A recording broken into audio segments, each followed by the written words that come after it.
it's all fake, it's all just for show. And and it's not that we're all, some people are living their lives that way because that's easier. It's easier to just put the facade up and then ignore yourself. A lot of times that then unfortunately brings people into huge covered up depression. What pops in my mind is Robin Williams, or stress eating, binge eating, when people, can't see because you might be out there all day long doing your thing, but then you come home and you're trying to fill your emotions with food, which doesn't work, And a lot of the facade is so hard, and it's all the internal work and the silence and the space that people, it can be scary because there's a lot of crap under there sometimes, but that's the way to actually, fill up. So it's not a facade and it's actually a street,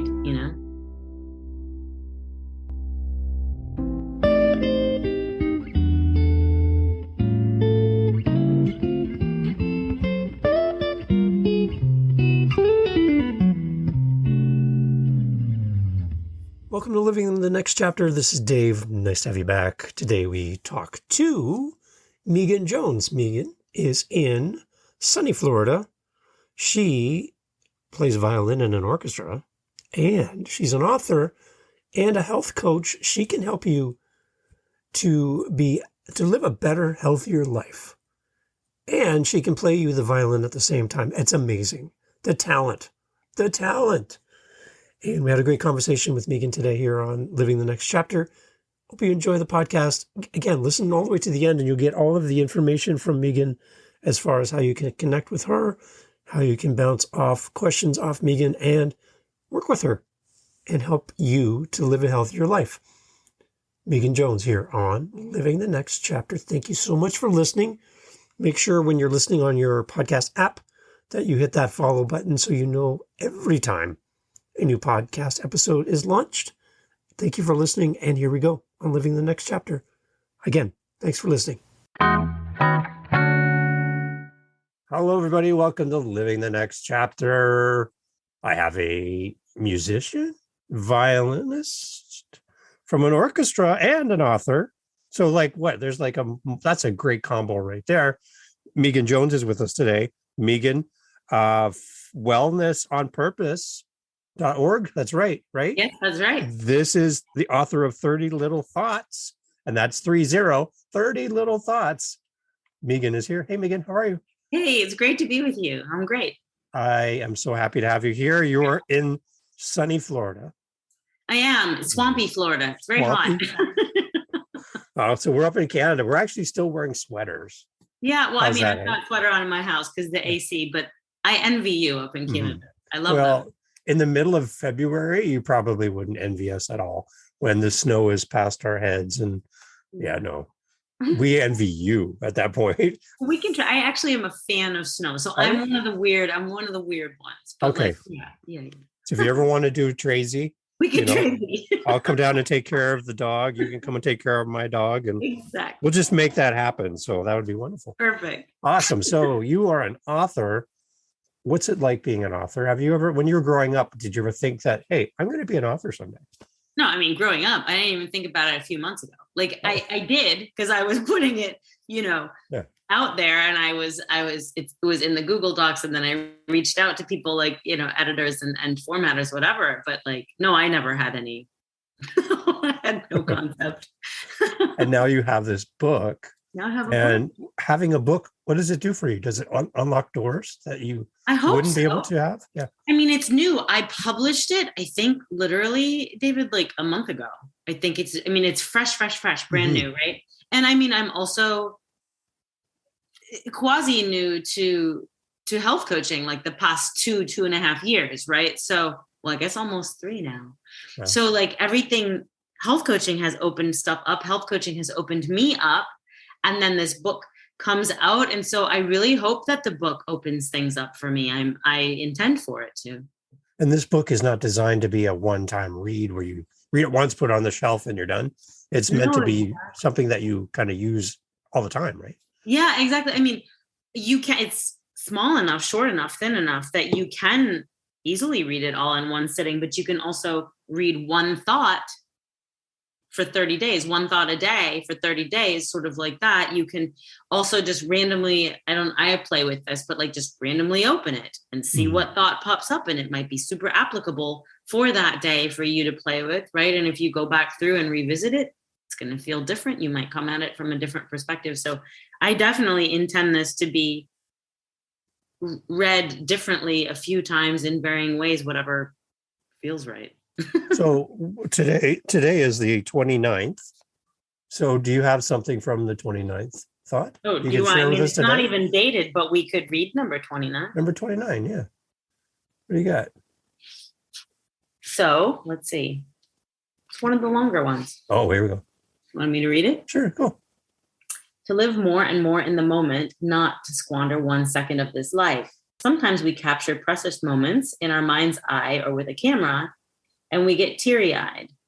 It hits us so deeply, partly because it's so incredible, special, and simple, and partly because our soul knows how much the rest of we allow to blur by, and precious events are ignored by the day, by the minute, by the hour, by the second. Pull yourself here, gently, easily, come into your chair. Come into your body completely, whether you're cooking, driving, putting mulch out in your yard. Rejoin with your moment. Pull that hot air balloon of all your energy and brain power back into your body and the physical realm to experience why you actually came down here. To cook, to drive, to mulch, to live the spectacular and spectacularly mundane moments, every moment of every day, now, and then the next now, and now, the next now. I can now live this way at least 90% of the time. I used to not live this way 100% of the time. All of my mental, emotional, and physical power was pouring outward like a fire hose with no regulator knob, trying to fix this for someone or make this better for someone or overgive so that I was seen favorably, and then worry once I'd done all that it was even enough. And then I'd rinse and repeat. That's not why we're here in this lifetime. We're here for us to experience our own tiny, mundane, and uber lavish moments. And then in addition, experience more in relation to others, which is relationships. Where do you fall on this spectrum? Are you still fixing in overgiving mode? It's absolutely possible for you to shift tiny mundane moment by tiny mundane moment into a more spectacular life. I have, and I want this for you too. Wow. See, there you go. 29. Number 29 is down. You got a bunch more to go, but hey, that's really good, Megan. I love that. So that whole overgiving thing, that's interesting. Does that come from a place for you that when you wrote that part? Oh yeah. I mean, I think everybody has that tendencies, a lot of times females, but I also know males in my life that have that tendency, right? Because you see something. I mean, the men in my life often want to like swoop in and fix or help, right? So I think that's the way men often overgive, right? And women will give time and emotions and also fix, right? And yeah, I mean, I ran for a long time just doing that and not paying attention to myself. So that's a lot. We're so disconnected from ourselves, even though we're in a world of selfies.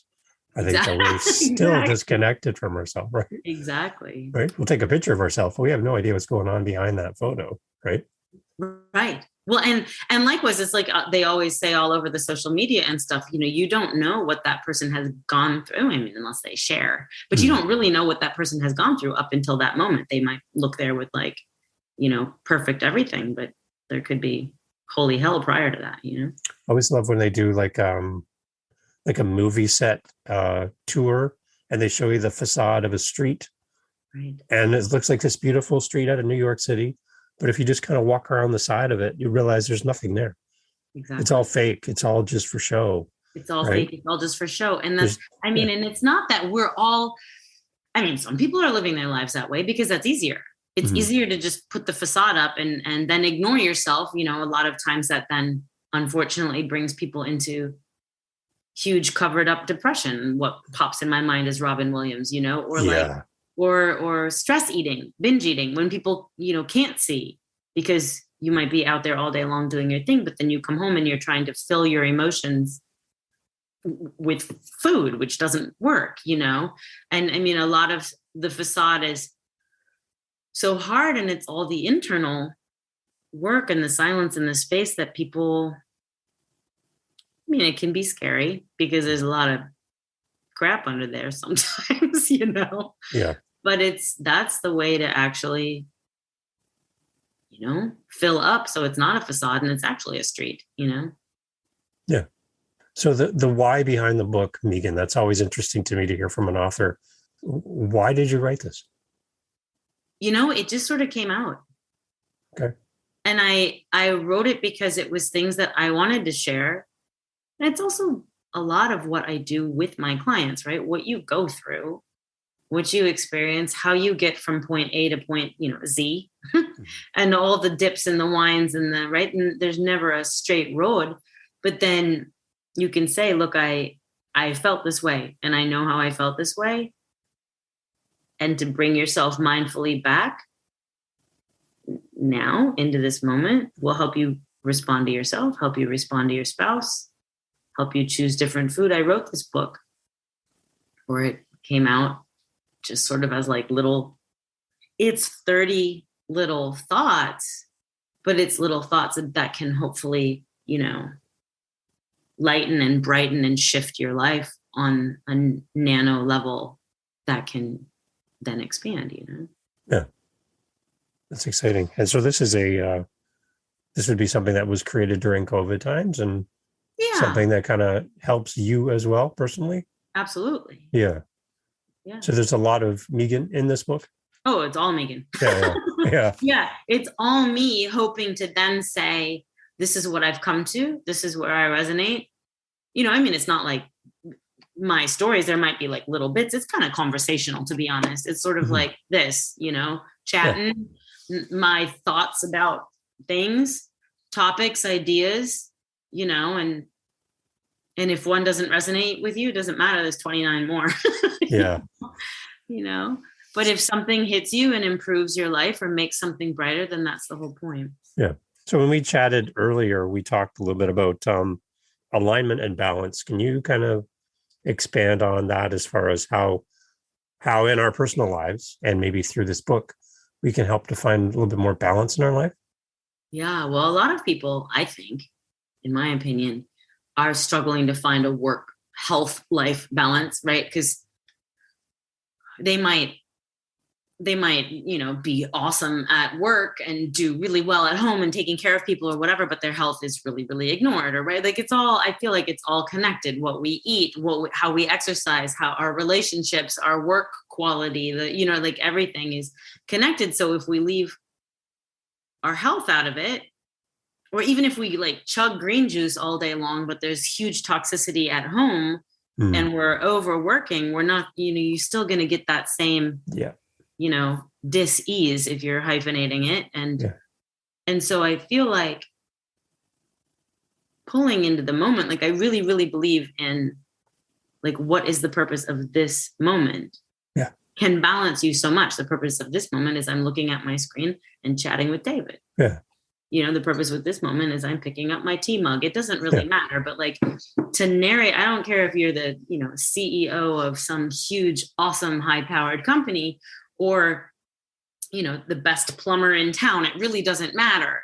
Like the purpose of this moment is literally why you're here and can bring you in that second into alignment with you. You might notice you have a box of cookies in your hand you didn't intend to pick up, and that's what you're eating for lunch. You might choose a different lunch, which can balance your body, your blood sugar, your mental, emotional states, which then may take you home, and you might be nicer to, whoever you live with. I mean, I feel like everything is about balance and alignment, and I feel like that comes down to little mindful moment by moment awarenesses or choices or decisions or so I think alignment and balance is everything. So what is the secret to a full life, Meghan? For me,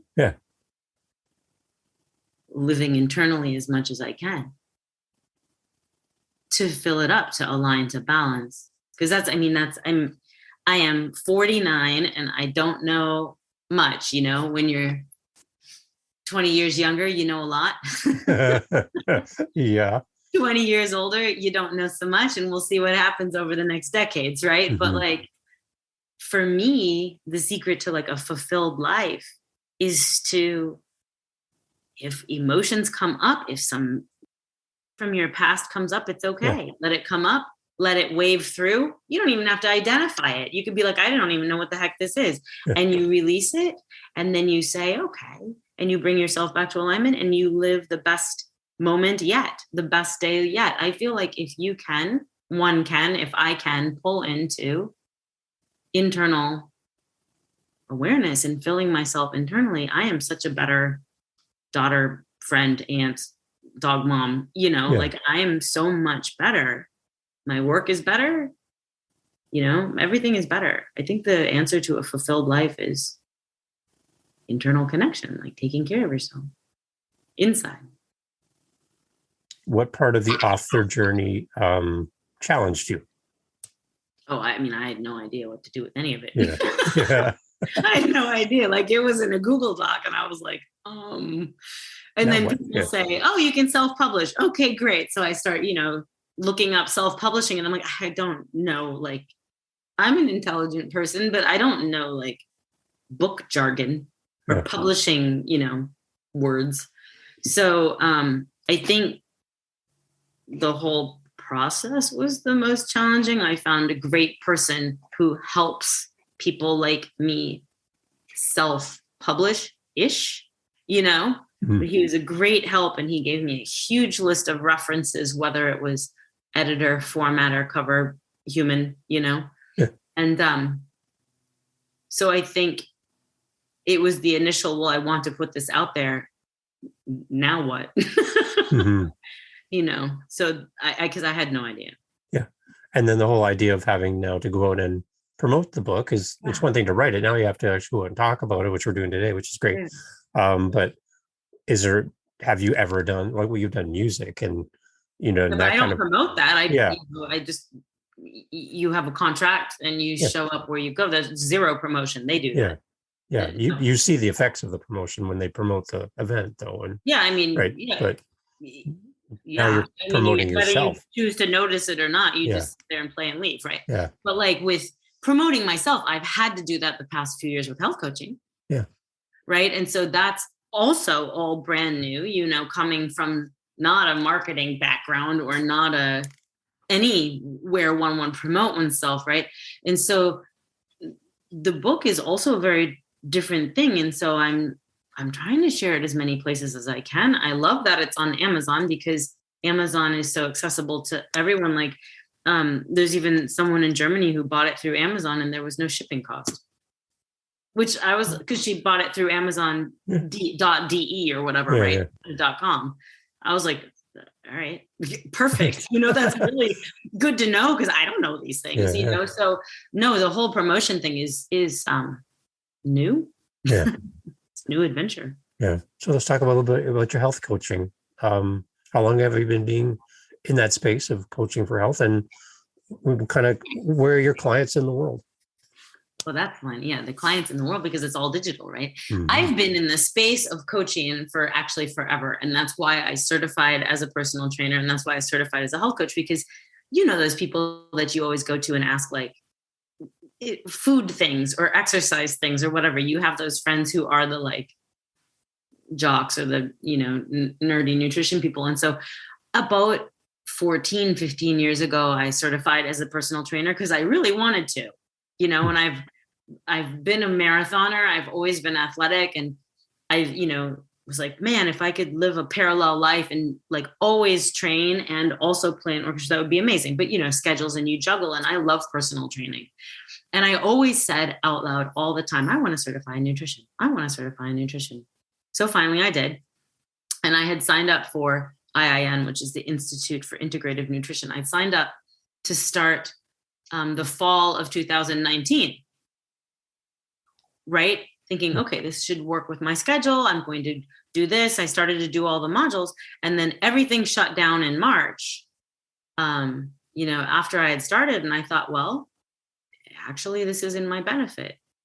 Yeah. Because I was really enjoying health coaching school. So I just dove in, got a business coach who I adore, still with her.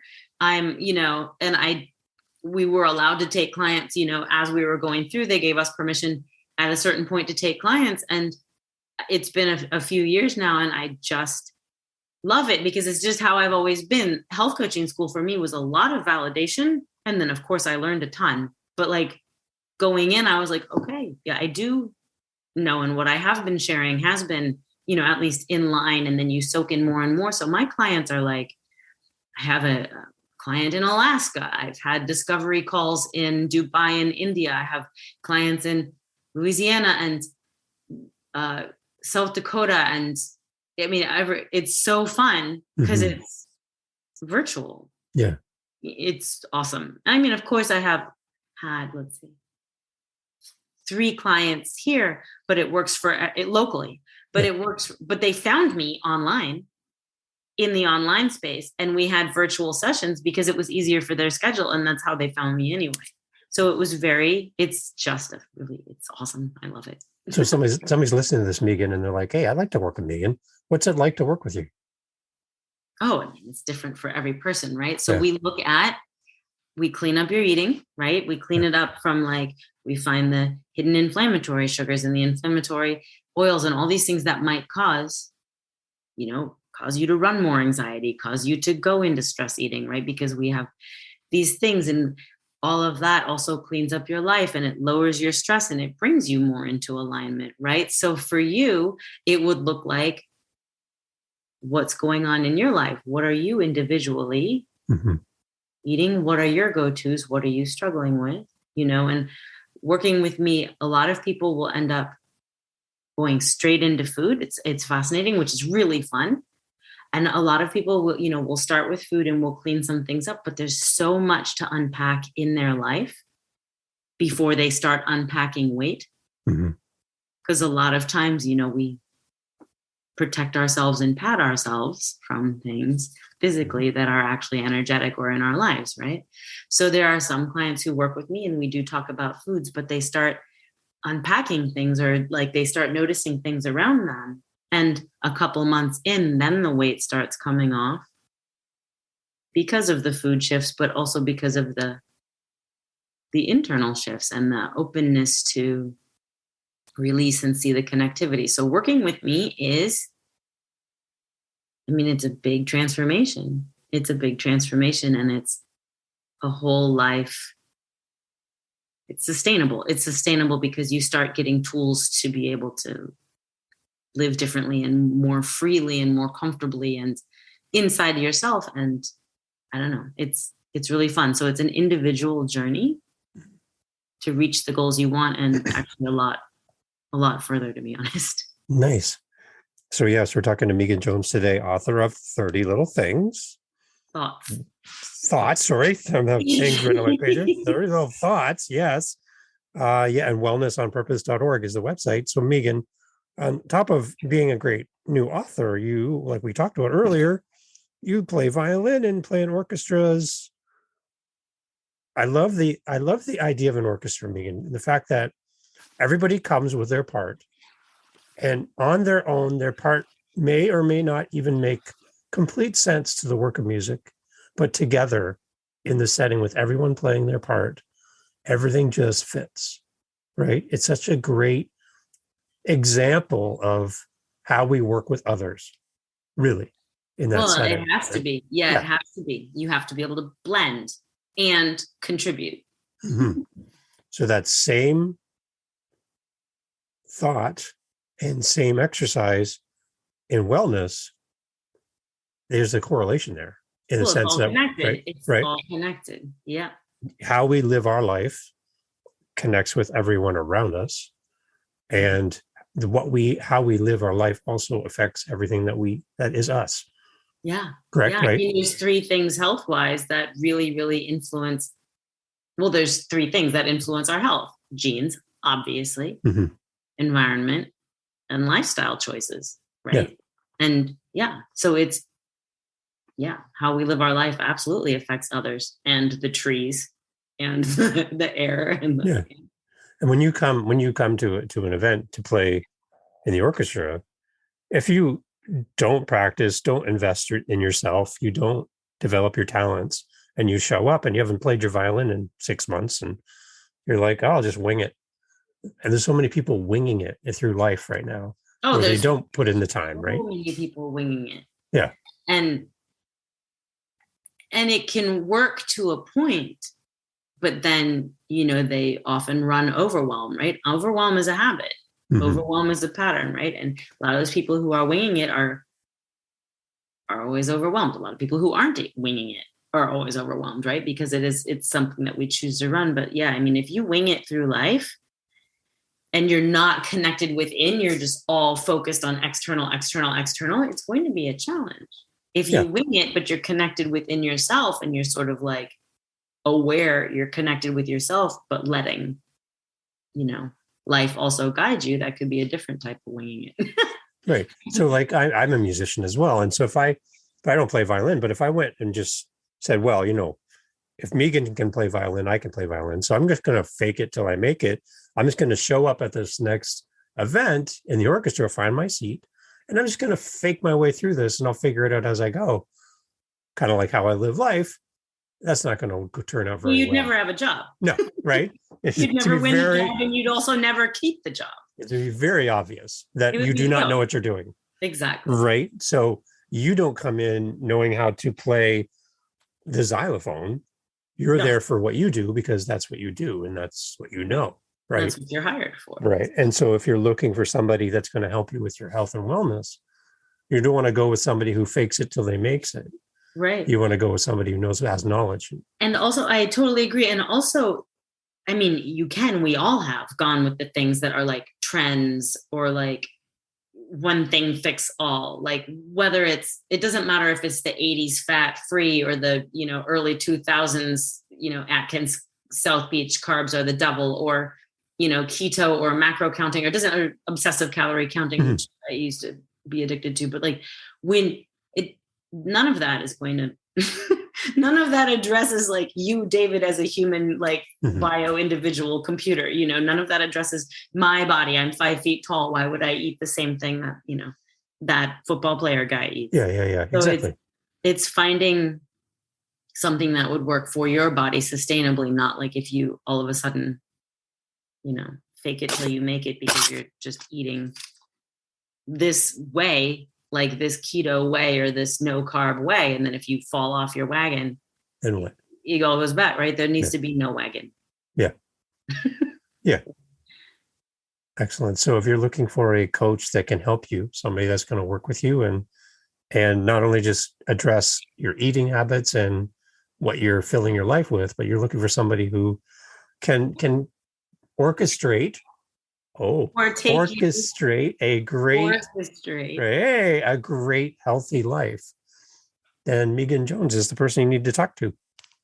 And the book is here for you. Step into your next chapter. Live your next chapter. See what you did there? See what I did there? See? Got it. That was really well done. Thank you. 30 Little Thoughts, not 30 Little Things. 30 Little Thoughts is the book you need to check out on Amazon. Yes. And Meghan Jones has been with us today here from Florida. And so happy to have you today. I'm so grateful. This was really fun. Yeah. I wish you well. I wish you many, many book sales and many responses from the podcast as people listen. I really appreciate it. Yeah. So go ahead, everyone. Reach out to Meghan. She is here to help you. She will help clean up your eating and your life, give you back your alignment and balance. This is Meghan Jones, wellnessonpurpose.org, 30 Little Thoughts. Thank you, Meghan. Thank you. Thank you. Awesome.